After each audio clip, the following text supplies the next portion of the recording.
ನಿಮ್ಮೆಲ್ಲರಿಗೂ ಗೊತ್ತಿರೋಂಗೆ SS news ಸಂಸ್ಥೆ ಜಿಲ್ಲೆ ತಾಲೂಕು ಹೋಬಳಿ ಮಟ್ಟದಿಂದ ಎಲ್ಲಾ ತರ ಸುದ್ದಿಗಳನ್ನ ಕವರ್ ಮಾಡುವ ನಿಟ್ಟಿನಲ್ಲಿ ಕೆಲಸ ಮಾಡ್ತಾ ಬರ್ತಿರುವಂತ ಒಂದು ಸಂಸ್ಥೆ ಅಂತಾನೆ ಹೇಳ್ಬೋದು. ನಿಮ್ಮೆಲ್ಲರ ಪ್ರೇಮಾಶೀರ್ವಾದ ಹೀಗೆ ಇರಲಿ ಅಂತ ಪ್ರಾರ್ಥಿಸ್ತಾ, ಸೊ ಯಾವುದೇ ಡಿಸ್ಟ್ರಿಕ್ಟ್, ತಾಲೂಕು, ಹೋಬಳಿ ಮಟ್ಟದಲ್ಲಿ ಯಾವುದೇ ತರ ಸುದ್ದಿ ಇದ್ರೂ ನಮಗೆ ನೀವು ರೀಚ್ ಮಾಡ್ಬೋದು. ನಮ್ಮ ವೆಬ್ಸೈಟ್ ಕೂಡ ಲಾಗಿನ್ ಮಾಡ್ಬೋದು, ನಮ್ಮ ಒಂದು ಯೂಟ್ಯೂಬ್ ಚಾನಲ್ ಕೂಡ ನೀವು ಲಾಗಿನ್ ಮಾಡ್ಬೋದು.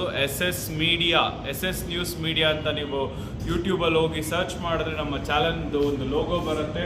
ಸೊ ನೀವು ಅಲ್ಲಿ ಲಾಗಿನ್ ಆಗ್ಬೋದು. ವೆಬ್ಸೈಟ್ www.jaimedia.in media.in ಈ ಒಂದು ವೆಬ್ಸೈಟ್ಗೆ ಲಾಗಿನ್ ಆಗ್ಬೋದು. ಅದೇ ಥರನೇ ನಮ್ಮ ನಂಬರ್ 9986541068 9986541068 ಯಾವುದೇ ಥರ ಸುದ್ದಿ ಆದರೂ ನಮಗೆ ನೀವು ಸಂಪರ್ಕಿಸ್ಬೋದು, ಕಳಿಸ್ಬೋದು. ಯಾವುದೇ ಥರ ವಿಷಯಗಳಿಗೆ, ಸಮಾಜದ ಏಳಿಗೆಗೆ ಹಗಲಿರುಳೆನ್ನದೇ ದುಡಿತಿರುವಂಥ ಒಂದು ಸಂಸ್ಥೆಗೆ ನಿಮ್ಮೆಲ್ಲರ ಪ್ರೇಮಾಶೀರ್ವಾದ ಹೀಗೆ ಇರಲಿ ಅಂತ ಪ್ರಾರ್ಥಿಸ್ತೀವಿ. ಜೈ ಶ್ರೀರಾಮ್, ಜೈ ಆಂಜನೇಯ, ಜೈ ಭುವನೇಶ್ವರಿ, ಜೈ ಕನ್ನಡಾಂಬೆ, ಜೈ ಭೀಮ್, ಜೈ Ambedkar. We respect the law, we respect our Indian constitution, we respect the society, we respect the democracy. ಎಲ್ಲರಿಗೂ ಒಳ್ಳೆಯದಾಗಲಿ. ಜೈ ಜವಾನ್, ಜೈ ಕಿಸಾನ್.